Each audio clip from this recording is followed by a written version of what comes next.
తనకున్న బాధను దేవుని ముందు పరిచి, ఇంత హిజ్కియా ఏం చేశాడండి? దేవుడికి చెప్పుకున్నాడు తన బాధ, దేవుని ముందు పరిచి ప్రార్థించాడు. మీ జీవితంలో ఎన్ని ఫిర్యాదులు ఉన్నాయి ఇవాళ? ఎన్ని సమస్యలు ఉన్నాయి ఇవాళ? ఎన్ని వ్యతిరేకాలు ఉన్నాయి ఇవాళ? ఎంతమంది మాటలు మిమ్మల్ని కృంగదీశాయి? ఎంతమంది మాటలు మిమ్మల్ని నిరుత్సాహపరిచాయి?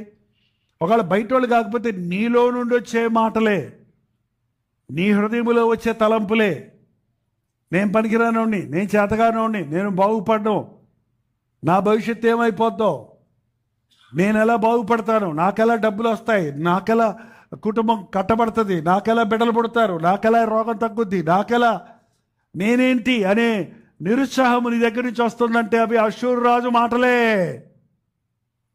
దేవుని మాటలు అయితే నువ్వేమంటావు తెలుసా? నన్ను బలపరచు వాని యందు నేను సమస్తం. బలహీనులను బలపరిచే దేవుడవు.